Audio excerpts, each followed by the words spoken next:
Why you should stop working through lunch. And let me just back up a minute and introduce myself if you've never seen me or interacted with me before on this channel. I'm Belinda Harris. I am your HR insider.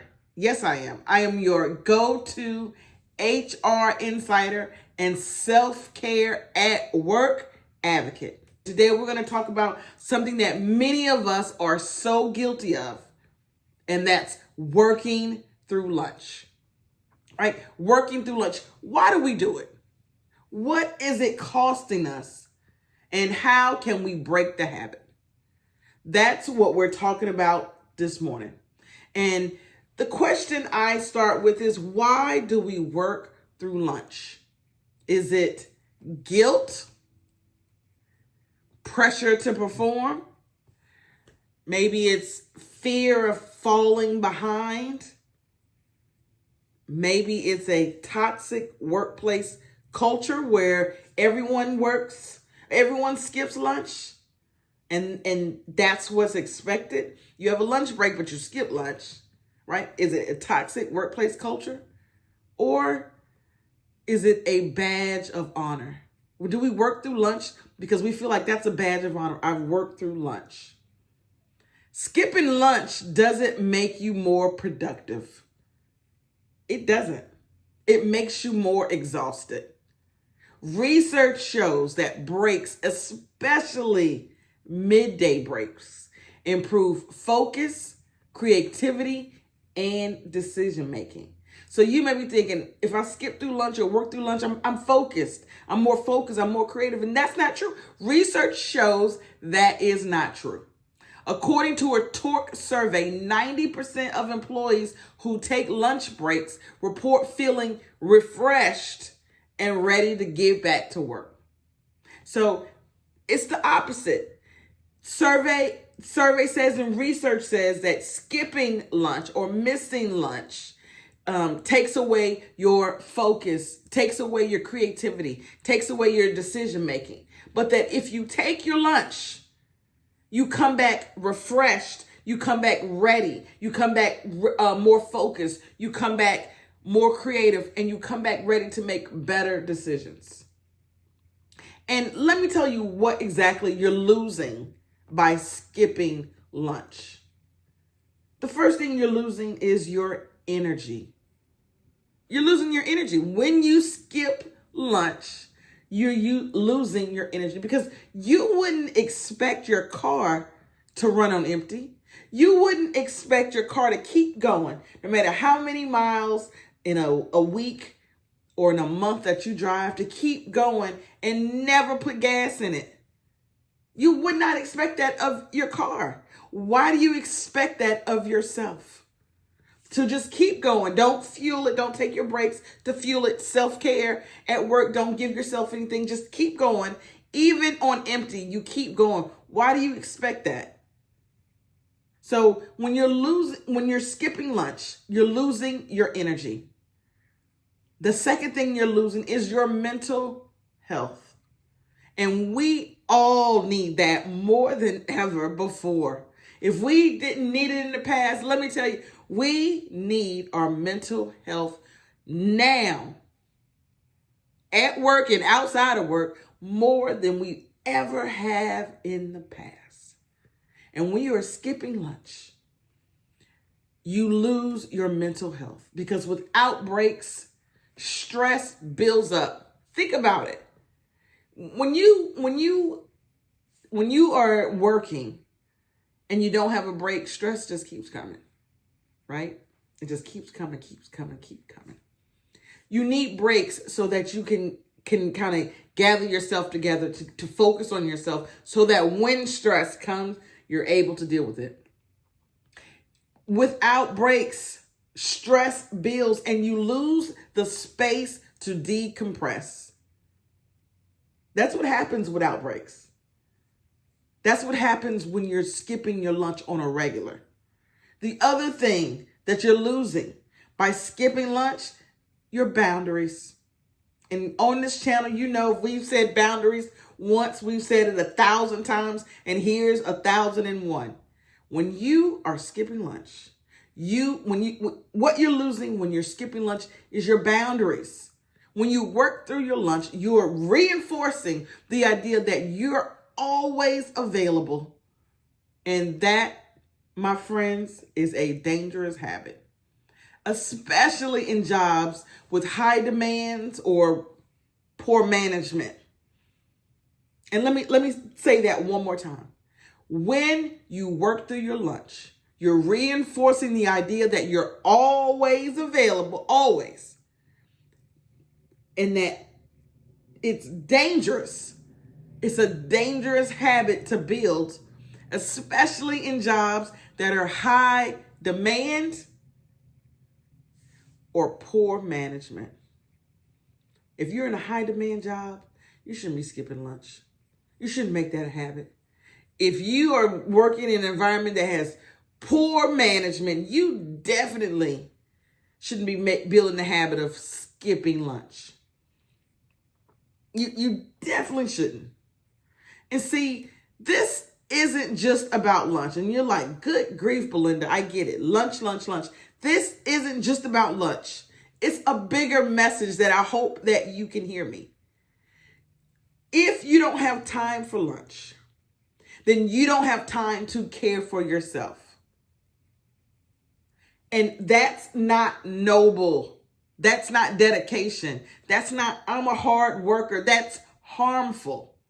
And it sets a precedent for you and for others because they see you working through lunch every day. Now, there are going to be times I work through lunch. Not every day.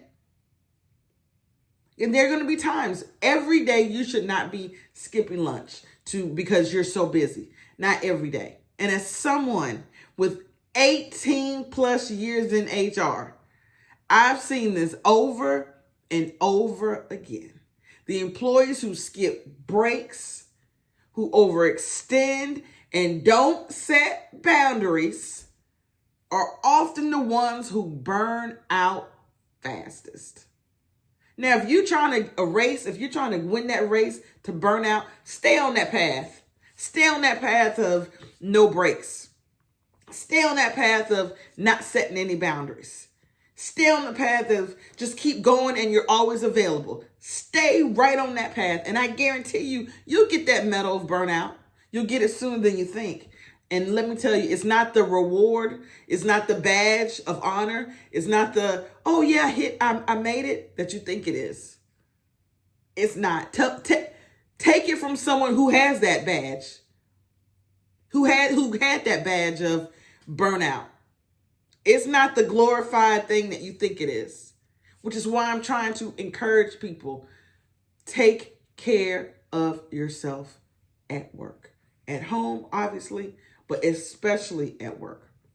And how do you reclaim your lunch break? Because that's what we're talking about here. How do you reclaim your lunch break? How do you stop working through lunch even in a demanding job? How do you do that? Because maybe you're saying, okay, Belinda, I hear you. How do I do that? My job's demanding. I don't know how I can fit that in. And I'm going to tell you how. 1, put it on your calendar.